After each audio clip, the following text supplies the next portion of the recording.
मधुर मिलन की मधुर रात की मधुर बजे शहनाई भसुर जी आ गए हैं, भसुर जी आ गए हैं। मधुर मिलन की मधुर रात की मधुर बजे शहनाई भसुर जी आ गए हैं, भसुर जी आ गए हैं। ओ मेरे प्यारे भसुर टिकवा चढ़ाना बड़े प्यार से। ओ मेरे प्यारे भसुर नथिया चढ़ाना बड़े प्यार से।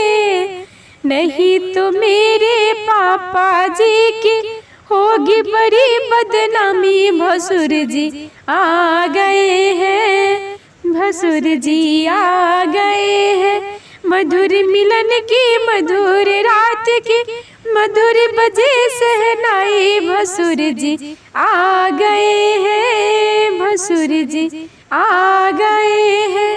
ओ मेरे प्यारे भसुर हरवा चढ़ाना बड़े प्यार से।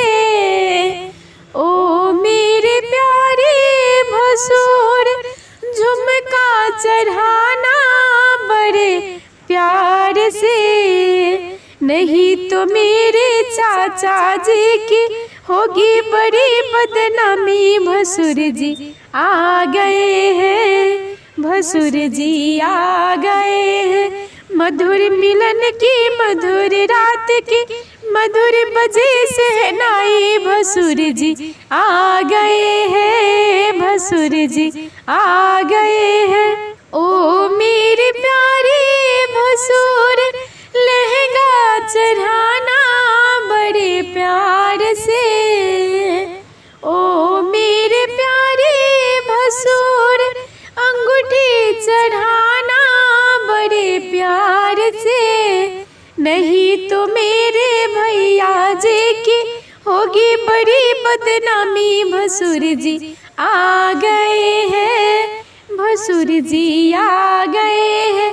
मधुर मिलन की मधुर रात की मधुर बजे शहनाई भसुर जी आ गए हैं, भसुर जी आ गए हैं।